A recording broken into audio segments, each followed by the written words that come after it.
सड़कों पर गड़वी बजाकर जस्टिन बीबर का मशहूर जमाना गाना गाती ये है सानिया, जिन्हें असल शोहरत 2015 में वायरल होने वाली अपनी एक वीडियो से मिली। सड़क से कोक स्टूडियो तक पहुंचने का सफर इन्होंने कैसे तय किया, सानिया से जानते हैं। उर्दू पॉइंट की वीडियोस देखने के लिए हमारा चैनल सब्सक्राइब कीजिए और बेल के आइकन पर क्लिक कीजिए ताकि आप हमारी तमाम आने वाली वीडियोस से बाखबर रह सकें। अस्सलाम वालेकुम नाजरीन, आपका मेज़बान जैन बाबू आपकी खिदमत में हाजिर है और आप देख रहे हैं उर्दू पॉइंट। नाजरीन, मेरे साथ मौजूद हैं सानिया, जो जस्टिन बीबीज़ के नाम से मशहूर हैं। आजकल सोशल मीडिया पर इनका काफ़ी चर्चे हैं। कोक स्टूडियो में भी इन्होंने गाना गाया है, उसके अलावा टीवी ड्रामाज में और जोंग की कमर्शियल में भी ये एज अ सिंगर गाना गा चुकी हैं। इनकी सिस्टर भी इनके साथ मौजूद होती हैं, वो आज यहाँ पर क्यों नहीं है और ये कोक स्टूडियो तक कैसे पहुँची, इन्हीं से जानते हैं। अस्सलाम वालेकुम। वालेकुम अस्सलाम। मैम कैसी हैं आप, ठीक हैं? जी अल्लाह का शुक्र है, बहुत अच्छे हैं। अच्छा, मुझे ये बताएं कि आपने पहली दफ़ा म्यूज़िक मतलब सिंगिंग शुरू कैसे की थी और ये शौक़ पैदा कैसे हुआ था? जी, सिंगिंग का शौक़ तो हमारे खून में है और जो सिंगिंग के हवाले से सीखने की बात रही, वो जो मेरी मामा हैं वो बहुत अच्छा गाती हैं और जवानी से ही उनको शौक़ रहा कि मैं भी कुछ सिंगिंग करूं या ऐसा कुछ, तो लेकिन वो बन नहीं सकी। लेकिन अल्लाह ने ऐसा किया कि उनका जो टैलेंट था वो उनकी बच्चियों में से आगे किया। तो मामा ने जो हमें ही सिखाया बचपन से कि आप लोग गाओ, अच्छी आवाज़ है, मामा सिखाती गई और हम गाते गए।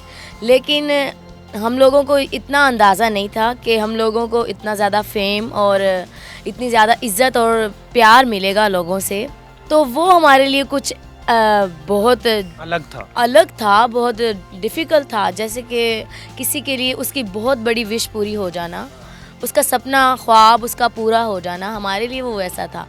तो जब हमारा जो पहला वीडियो था, आप सभी ने देखा होगा, जब वो वायरल हुआ तो हमको बिल्कुल भी ये अंदाज़ा नहीं था कि हम लोग इतने वायरल होने वाले हैं। बाकायदा हम लोग वायरल हो गए, हमारे पास इतनी ज़्यादा मीडिया, इतने ज़्यादा चैनल्स वगैरह सब लोग आए, प्यार दिया, हमारे इंटरव्यूज़ किए, हम लोगों ने वो किए और तकरीबन वो 14 की बात थी, 2014 की। तो उसके बाद 16 तक हमारा जो फेम था वो अप था, लेकिन उसके बाद डाउन होता चला गया। उसकी क्या वजह थी? उसकी वजह थी कि शायद कोई अच्छा काम ना मिलना या फिर अच्छा काम ना करना। उम्मीद तो थी, हम लोग मेहनत कर रहे थे अंदर अंदर से, मेरी मामा, मैं, मेरी बहन, हम तीनों ही बहुत ज़्यादा स्ट्रगल में थे। हमने उस बीच 16 के बाद से और दोबारा ये कोक स्टूडियो का जो सीज़न 14 है, उस तक हमने बहुत ज़्यादा मुश्किलात फ़ेस की, बहुत ज़्यादा उलझनों से गुज़रे, मुश्किल वक्त आए तो उनको फ़ेस करना पड़ा। बाकायदा फ़ाइनली जो हमारे लिए बेस्ट और सबसे अच्छा प्लेटफॉर्म था, हमारी ज़िंदगी में जो सबसे बड़ा था, वो हमारे लिए कोक था और अल्लाह ने हमें इस मुकाम तक इतनी जल्दी, वो जो मुश्किलात फ़ेस की थी वो कुछ भी नहीं लगी। अच्छा, आप बात करते हुए आपकी आंखों में आंसू क्यों आ रहे हैं? ये तो ये इसलिए है कि एक ख्वाब पूरा हो जाना ये छोटी बात नहीं होती, ये बहुत बड़ी बात होती, तो इसलिए हर बंदा ही थोड़ा सा नर्वस। अच्छा, हर वीडियो में आपकी सिस्टर आपके साथ नज़र आती हैं, आज वो किधर है? जी, आज वो इस्लामाबाद गई हुई हैं तकरीबन कल रात से ही।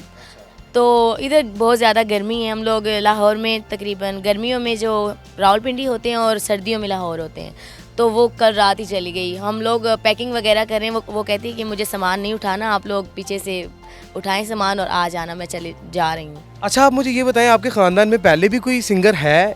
जी बिल्कुल। कौन है? बिल्कुल है, हमारी बिरादरी में जो हमारा ये मोहल्ला है, इस मोहल्ले में ही जो बहुत बड़े हीरे नायाब हैं, एक तो रेशमा जी हैं, अल्लाह ताला उन्हें जन्नत नसीब करे, और नसीबो जी हैं, वो भी हमारी बिरादरी से हैं, वो भी इसी मोहल्ले में रहती हैं। लेकिन बहुत ज़्यादा उनको भी ये जो मीडिया ही है, चैनल्स वगैरह, इन सब ने उन्हें भी बहुत ज़्यादा इज़्ज़त दी। उनका भी हम ये कहते हैं कि वो लेजेंड है हमारे आगे, तो उनसे सीखने को मिलता है। अच्छा, मुझे ये बताएं कि फंक्शन वगैरह पर, शादियों वगैरह पर कभी मौका मिला है?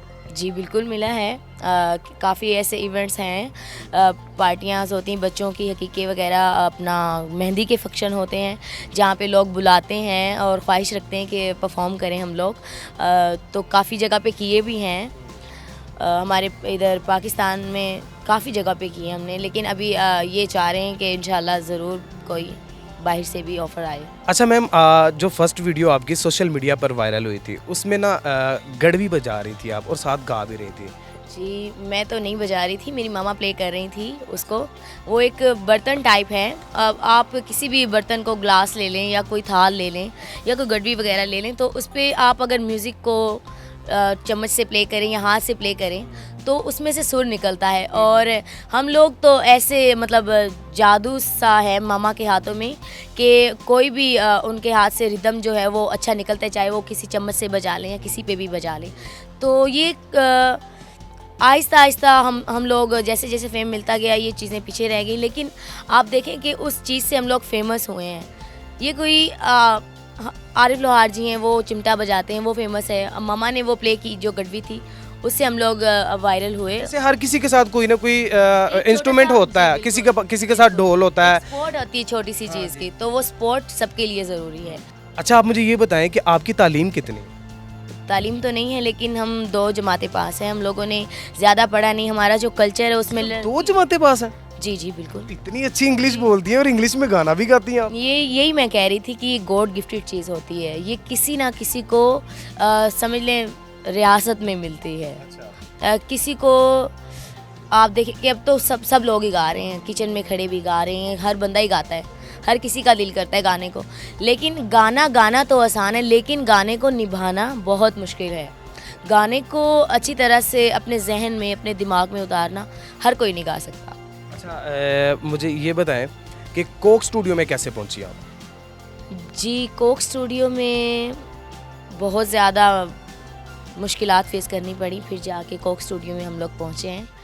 मैं जुल्फ़ी सर का ये बहुत ज़्यादा शुक्रिया करना चाहूँगी, जिन्होंने हमें कोक स्टूडियो का ये प्लेटफॉर्म दिया और हमें कोक स्टूडियो के लिए डन किया। जुल्फ़ी सर हैं उनका नाम, और उन्हीं की वजह से सिर्फ हमें ये गाना मिल सका, और शायद हमें ये कभी ना मिलता अगर वो ना देते तो। कौन सा गाना था? पीछे हट।